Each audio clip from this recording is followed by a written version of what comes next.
ఈరోజు October 7th బాబా అక్షర ఫలకాన్ని వదిలిపెట్టిన రోజు. మనకందరికీ తెలుసు. బుక్ రీడింగ్ అనంతరము మెహర్ రజని దాని గురించి వివరిస్తారు. మెహర్ బాబా కించే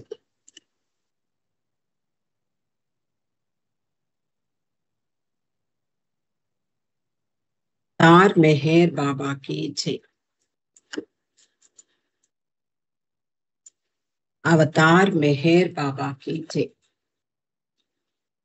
మనము ద జాయ్స్ పాత్ అనే పుస్తకంలో మొట్టమొదటి భాగంలో చివరి విశేషాలు చదువుకుంటూ ఉన్నాము. అది మహాబలేశ్వర్ అక్టోబర్ 1వ తేదీ నుండి మార్చి 27వ తేదీ వరకు బాబా తన సహచరులతో నవజీవనంలో భాగంగా అక్కడ ఉన్నారు. మహాబలేశ్వర్లో నవజీవనంలో ఉన్న సమయంలో అనేక ప్రధాన సంఘటనలు చోటు చేసుకున్నాయి. 1950 అక్టోబర్ 16వ తేదీన బాబా ఒకరోజు పాత జీవితంలోకి అడుగుపెట్టారు. ఆ రోజు తన పాత జీవితానికి సంబంధించిన శిష్యులందరినీ కూడా కలవబోతున్నారు. అలాగే నవజీవన సహచరులు ఉన్నారు. వారికి ఒక వెసులుబాటు ఇచ్చారు. ఏమిటి అంటే, తనతో పాటు నవజీవనంలో సేవకులుగా బాబాను అనుసరిస్తారో లేదా బాబా దగ్గర నుండి వెళ్ళిపోతారో అలా నిర్ణయించుకునేందుకు వాళ్ళకి మరో అవకాశం ఇచ్చారు. ఆ రోజు సమావేశం ముగిశాక మస్తు పర్యటనకు వెళ్ళారు. అక్కడి నుంచి వచ్చి 100 రోజులు ఏకాంతవాసం ప్రారంభించారు. ఈ ఏకాంతవాసం అంతా కూడా బాబా భౌతిక శరీరపరమైనటువంటి అలసట, సంపూర్ణమైనటువంటి నిస్సహాయత స్థితి కొనసాగిందిట. అలాగే భౌతిక బాధలు, వాటితో పాటు మానసిక బాధలు కూడా ఆయనను కృంగదీశాయి. ఆయన ముఖంలో ఆ బాధలన్నీ కూడా స్త్రీ సహచరులకు ప్రస్ఫుటంగా కనిపించసాగాయి.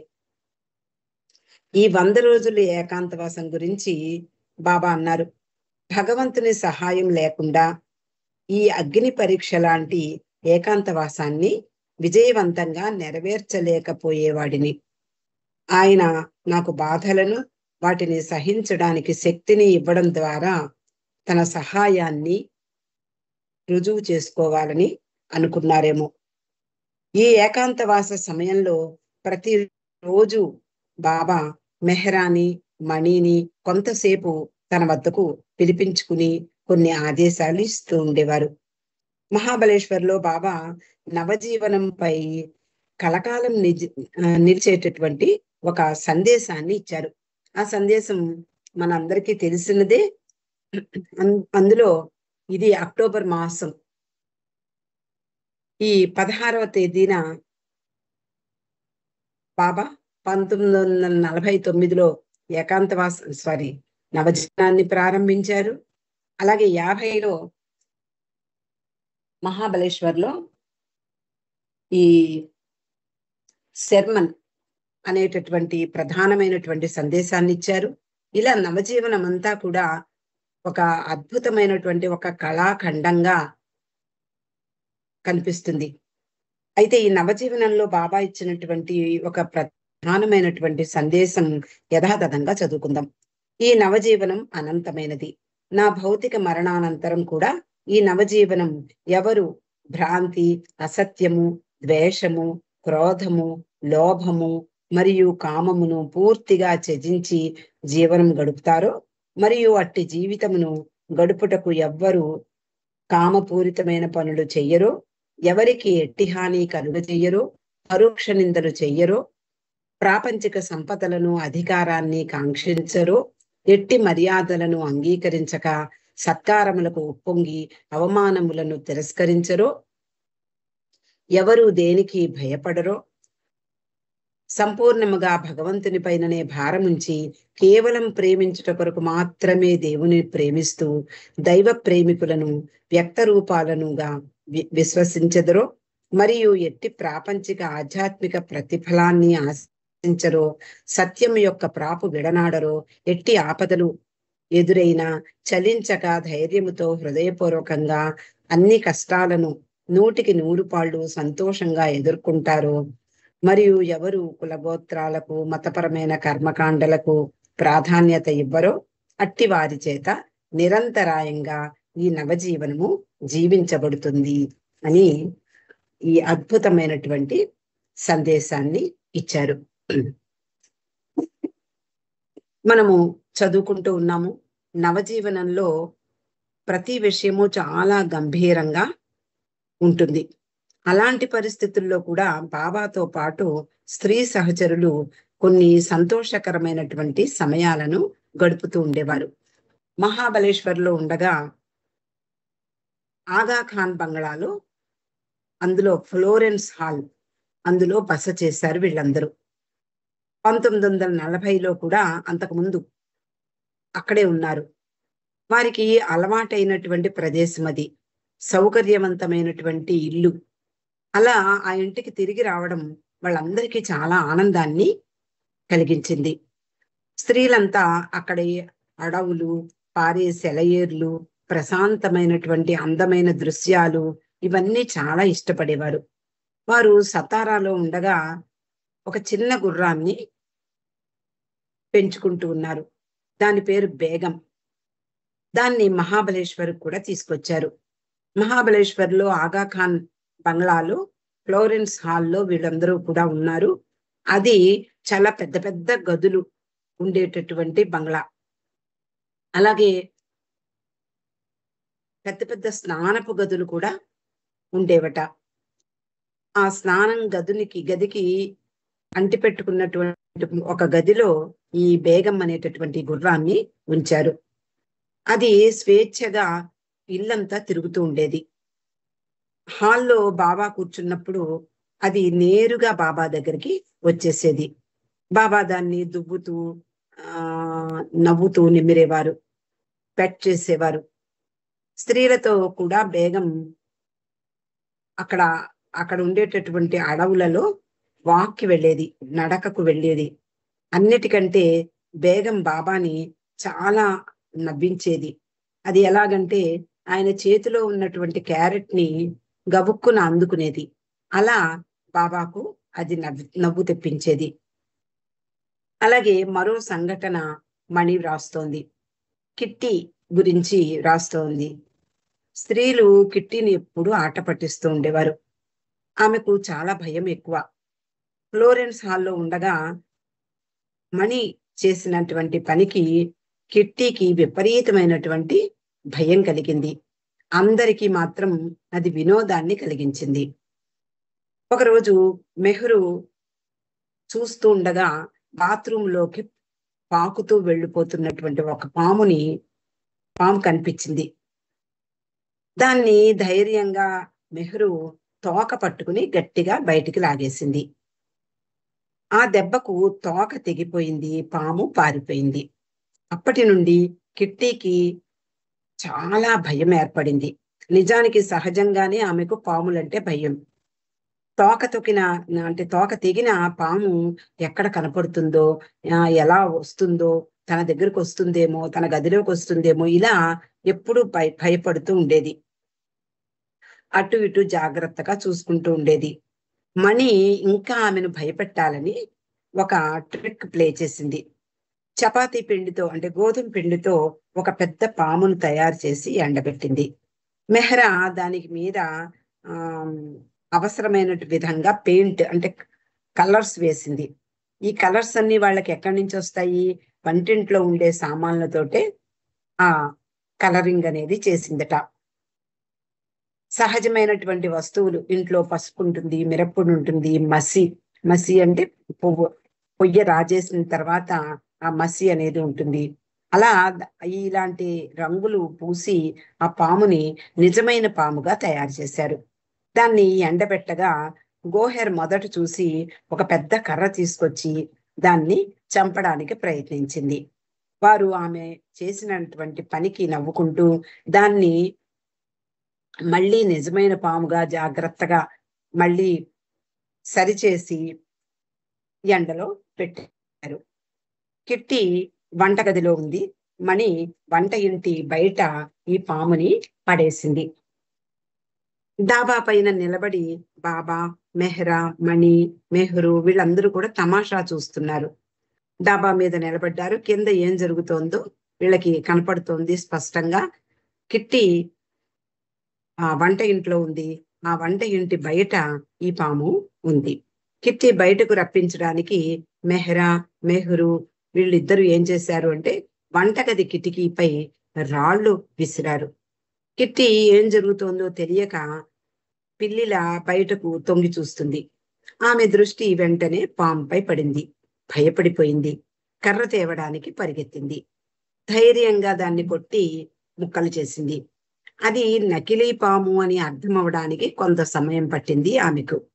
పైనుండి చూస్తున్నటువంటి వినోదం అంతా చూస్తున్నటువంటి వాళ్ళందరూ కూడా ఆనందించారు.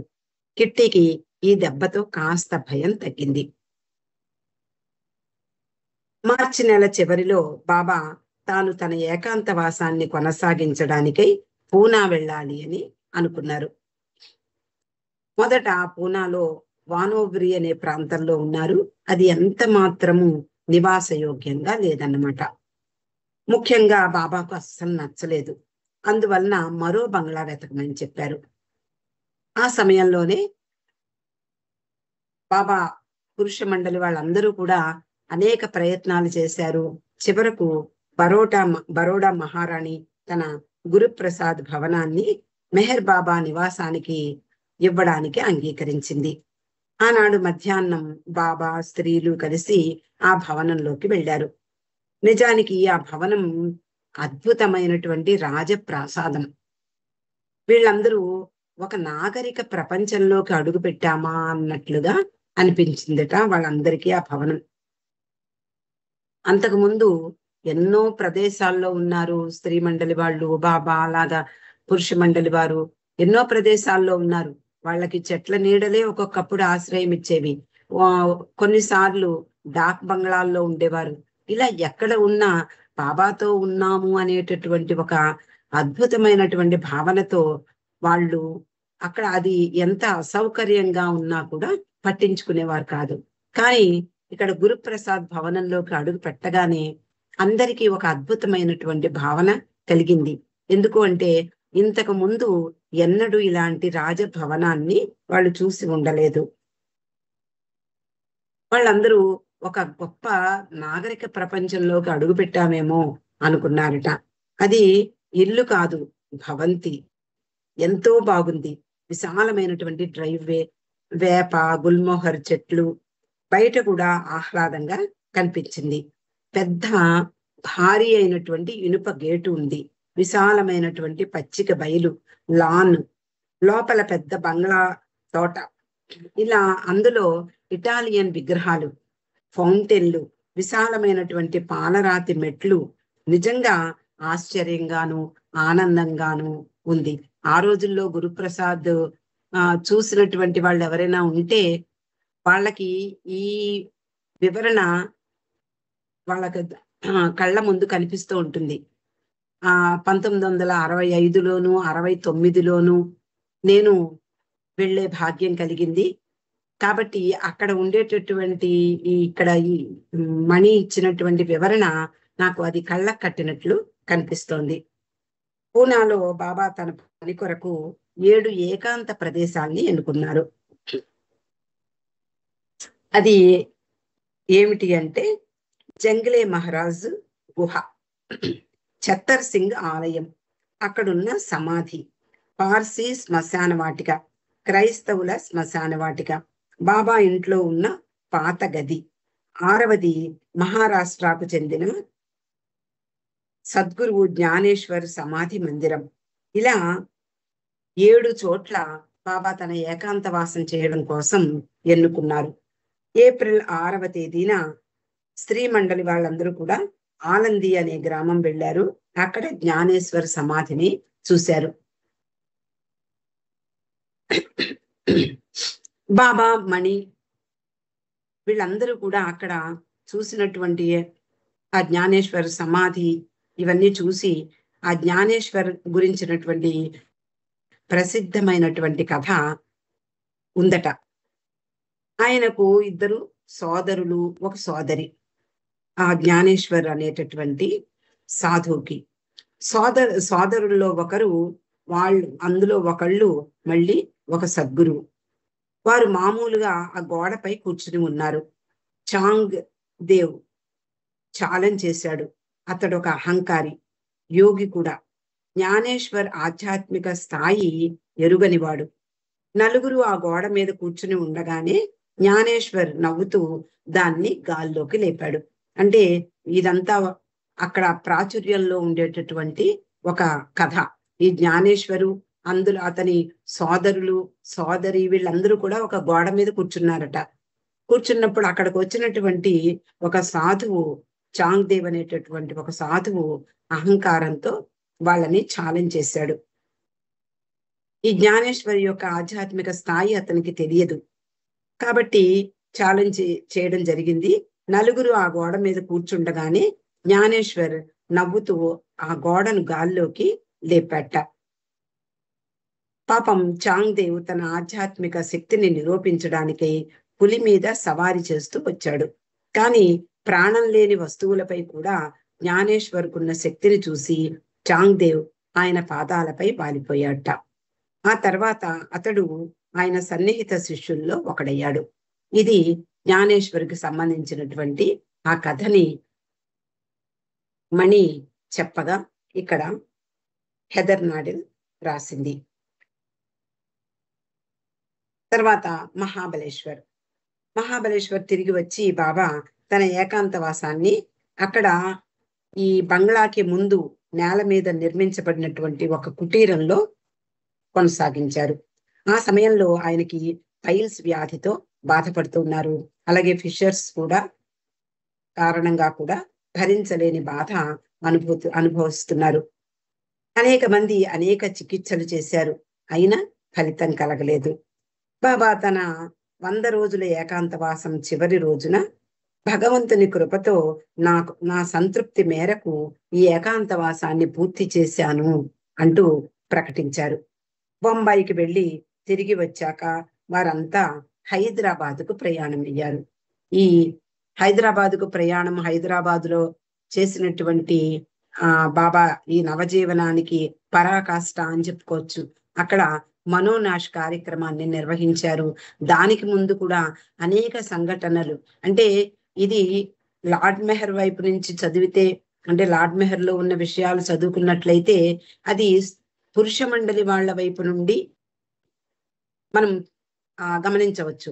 కానీ ఈ మణి రాసినటువంటి ఉత్తరాలు, అలాగే ఆవిడ రాసినటువంటి ఫ్యామిలీ లెటర్స్, అలాగే ఆమె రాసినటువంటి డైరీలు ఆధారంగా ఈ పుస్తకంలో హెదర్ నాడెల్ సూచిస్తోంది.